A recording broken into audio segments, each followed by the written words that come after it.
D'abord, je suis ravi de vous retrouver car nous allons vivre ensemble une semaine clé pour la vie politique dans ce pays. Le problème, c'est qu'elle commence, Jean-Luc Mélenchon, bonjour. Bonjour. De manière très curieuse cette semaine. Est-ce que vous considérez que nous sommes face à une affaire politique ou une affaire privée ? Et est-ce que François Hollande, pour reprendre d'une certaine manière l'éditorial de l'Opinion, est une sorte de Tartuffe imprudent ?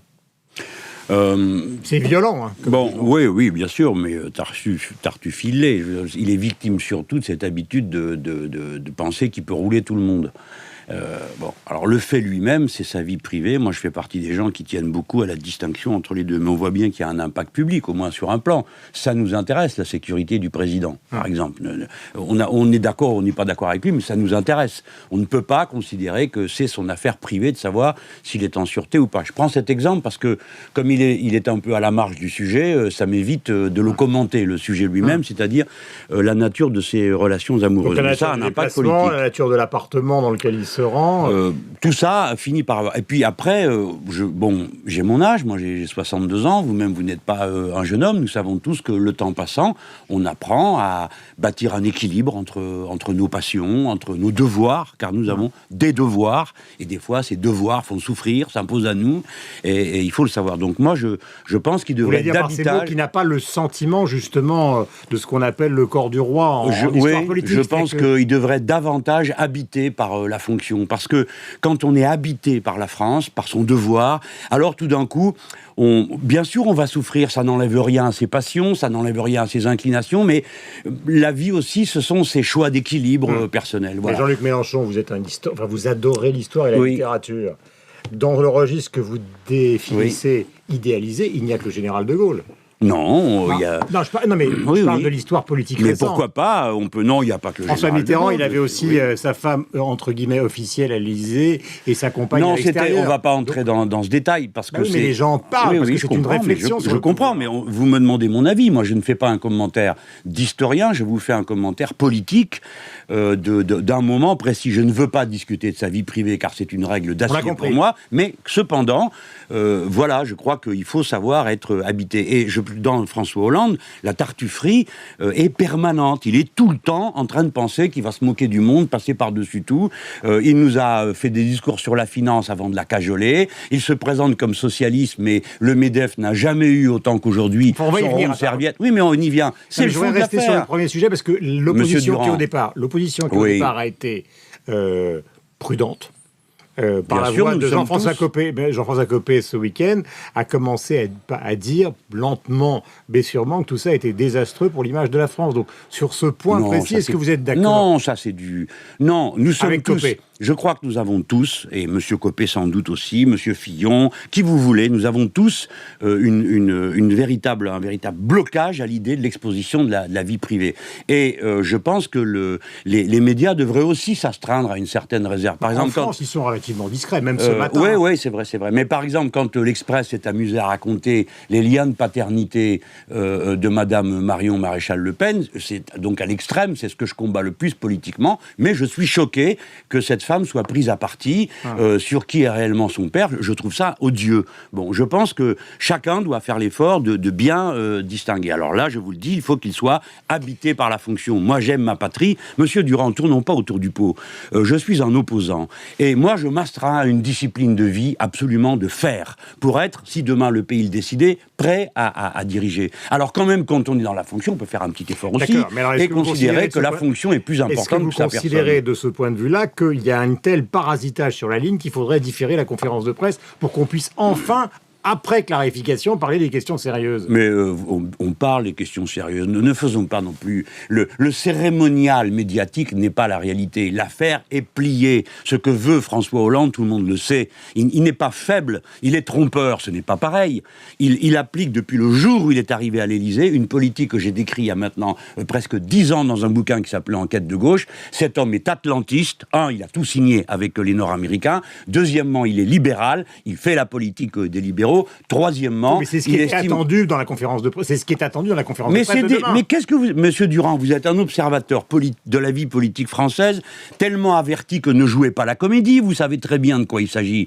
L'affaire est dite depuis la conférence de novembre dernier, quand il a commencé à parler de la politique de l'offre, qu'il a trouvé que le coût du travail était trop fort, et qu'il a annoncé 20 milliards de cadeaux au patronat, payés par la TVA des pauvres gens. Ça s'appelle le socialisme du réel, alors que vous seriez le tenant d'un socialiste rêvé, idéologique, c'est ça, oui. Historique. Oui, c'est ça. Ça, c'est le truc. Alors, eux, ils sont dans le réel, et nous, mais non, mais c'est nous qui sommes dans le réel. Moi, je suis dans le réel quand je vous dis qu'il n'y a jamais eu autant de pauvres dans ce pays, qu'il n'est pas normal qu'un pays aussi riche compte autant de gens qui sont dans le dénuement absolu, que tous les jours, les gens n'arrivent pas. C'est leur explication du retournement. Ils disent maintenant, il faut demander au patronat de nous aider pour les emplois, parce qu'avec les emplois aidés, on n'y arrive pas. C'est ça la logique qui est présentée. Oui, c'est ce qu'ils racontent, mais on n'est pas obligé de les croire. Quand même, ils devraient eux-mêmes se dire, mais tout ce que le patronat, le MEDEF, parce qu'il faut bien...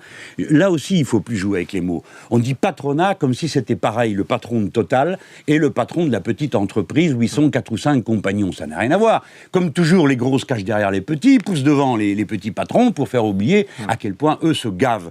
La France est un pays où maintenant il faut taper du poing sur la table pour que l'investissement soit plus fort que les dividendes, pour qu'on partage, et vous verrez que ce pays, Guillaume Durand, nous ne sommes pas condamnés à la situation horrible que nous vivons. C'est un choix idéologique. Et tous ces trompeurs, ces menteurs qui sont là, qui disent « Ah bah, c'est le réel, on ne peut pas faire autrement, blablabla. » J'ai plein de questions. Oui, je vous en prie. Les unes après les autres. D'abord, est-ce que vous considérez qu'il y a une certaine forme de rupture entre, puisque vous connaissez bien l'histoire de la gauche, entre François Mitterrand, que vous avez bien connu, Lionel Jospin, vous avez travaillé avec lui, et François Hollande? Absolu. Non, mais c'est important, cette affaire-là. Total. Est-ce qu'il y a une différence fondamentale entre ces trois participations de la gauche au pouvoir? Elles ont des points communs, cela va de soi. L'appui sur le Parti socialiste et les forces populaires, bref, je ne vous fais pas le total. Mais la différence dans l'action est fondamentale. François Mitterrand crée la retraite à 60 ans, François Hollande, la retraite à 66 ans. Lionel Jospin crée les 35 heures, François Hollande est en train de les démonter, pire encore que M. Sarkozy. Donc, on voit bien que sur le plan du contenu, c'est peut-être contestable par vous ou par d'autres, mais pas par moi. Donc, admettons qu'il y a un débat sur les sujets de la matière économique, parce que pour l'instant... Mais alors, il serait quoi dans l'histoire de la gauche? Guillaume Durand, les donneurs de leçons que j'entends pérorer sur leur réalisme et tout ça depuis des années, pour l'instant, ont ruiné plusieurs pays en Europe, sont en train de ruiner la France, et leur résultat est désastreux. Donc, peut-être qu'on pourrait écouter de temps en temps ce que des gens comme moi, qui n'ont rien d'illuminé ni d'irréaliste, proposent sur le plan économique et qui est capable de relancer et le pays et l'Europe. Mais bon, vous savez qu'il le nie. Qu'il quoi? Vous savez qu'il le nie. Il nie quoi? Il nie que les propositions qui sont les vôtres, à la fois sur le plan économique et sur le plan européen, soient, disons, applicables dans un pays qui vit dans un système capitaliste mondialisé. Bien sûr. Et dans un système capitaliste mondialisé, il y a moyen de faire beaucoup mieux que ce qu'ils sont en train de faire. Mais ce que vous me dites, parce que tout à l'heure, je vous ai entendu avec beaucoup d'intérêt, parce qu'il y a eu plusieurs Mélenchon. Celui qui a soutenu François Hollande, je parle après le deuxième tour. Non, je ne l'ai jamais soutenu. J'ai appelé à voter pour lui. D'accord. Vous avez raison. Je voulais faire battre M. Sarkozy. C'était bien le seul moyen que j'avais. Après, vous êtes devenu extrêmement critique. Puis à un moment, je vous suis avec beaucoup d'attention, le lecteur de votre blog, à un moment, vous dites au fond, pourquoi pas moi, Premier ministre, ça serait la marque d'une inflexion politique. Mais aujourd'hui, Mélenchon, il est quoi? Il est un opposant irrésolu, définitif, mais jusqu'à la prochaine présidentielle. Je suis un réaliste, c'est-à-dire que j'accompagne le mouvement de l'opinion. Moi, j'ai une expérience, comme d'autres, mais j'ai une expérience qui me permet de sentir les choses. Je sais qui est François Hollande, je le sais depuis le premier jour. Je l'ai décrit politiquement alors que nous étions dans le même parti encore, tous les deux. Donc, je sais qui il est. J'ai commencé par dire, nous devons battre M. Sarkozy, parce que, pas la personne de M. Sarkozy, qui est peut-être un homme très sympathique, je ne le connais pas, mais la politique qu'il suivait. Nous avons voté parce que c'est la Constitution qui veut ça. On ne peut pas faire autrement. Nous avons voté pour Hollande. Après, j'ai immédiatement dit, on ne vote pas son budget. Ça ne tient pas debout. Mais mes camarades à l'Assemblée nationale n'ont pas été d'accord avec moi. Ils se sont abstenus. Donc, en 2017, vous serez candidat. Vous serez candidat, mais non. Ce n'est pas une manière de vous réinsérer dans la politique politicienne. Mais vous serez candidat pour, au fond, face à tous les autres, défendre une politique qui est la vôtre. Je suis candidat, là, à cette heure-ci, à diriger le pays. C'est pourquoi j'ai dit une fois, je suis prêt à être Premier ministre. Je ne veux pas qu'on croie que nous sommes installés dans une espèce de magistère de la protestation. Non, ce n'est pas ça que nous faisons. Nous avons construit un programme. Donc vous pourriez encore participer à une équipe Hollande aujourd'hui? Non, diriger le pays, c'est pas pareil. Ah oui, mais alors par quel moyen démocratique? Mais le seul moyen démocratique qu'on a, nous avons une majorité qui a été élue par des gens de gauche. Il n'y a pas un député socialiste sans voix du Front de gauche. Il n'y a pas un député de Front de gauche sans voix socialiste. C'est le chef de l'État qui choisit où il met le curseur. Nous l'avons élu, il faudra peut-être s'en rappeler. Donc nous avons aussi des droits. Eh bien, il peut, quand il veut, choisir de mettre le cap à gauche. Et dans ce cas, il a une équipe qui est prête, avec des dirigeants qui travaillent. Moi, j'ai encore passé tout mon été, toutes mes vacances de Noël, à observer de près telle ou telle politique, à travailler. Ceux qui ironisent disent en Amérique latine, donc loin de la France, probablement pour se ressourcer, c'est ce que vous expliquez d'ailleurs avec beaucoup de détails dans votre blog. Mais en même temps, on se demande où est le Front de gauche aujourd'hui. Par exemple, les relations avec le Parti communiste, Attendez, mais Guillaume Durand, une première chose, pas de mépris, s'il vous plaît. J'ai entendu M. Michel Sapin faire le malin, lui qui n'arrive à rien et qui ne réussit rien, dire nous ne sommes pas la gauche tonitruante, nous sommes la gauche qui agit. La gauche tonitruante, dans le petit pays qu'est l'Équateur, vous voyez, je ne vous parle pas du Venezuela ou d'autres, dans ce petit pays, a fait reculer de plus de la moitié l'extrême pauvreté, a développé tous les investissements du pays et fait baisser le chômage à 4%. Quand M. Sapin, non tonitruant, sera capable d'en faire autant, il viendra donner des leçons. Vous savez bien qu'il n'y a pas d'assimilation possible entre l'Amérique latine, l'Amérique centrale et nous. Bien sûr. Mais alors, dans ce cas, pourquoi est-ce qu'on propose à tous les pays du monde la même politique? Monsieur Durand, on dit « Ah non, c'est pas pareil quand il s'agit des solutions de gauche. » Mais quand il s'agit des solutions libérales, là oui, c'est pareil pour le monde entier.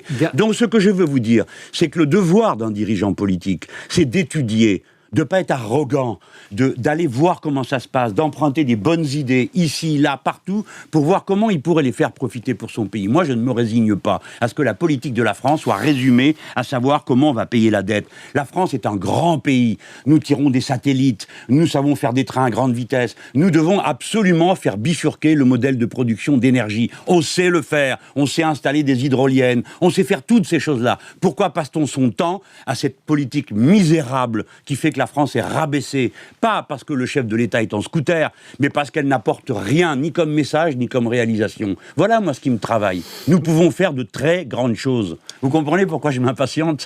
Jean-Luc Mélenchon était l'invité de Radio Classique et de LCI ce matin. Merci beaucoup, bonne journée à vous. Donc, la conférence de presse du chef de l'État, c'est demain.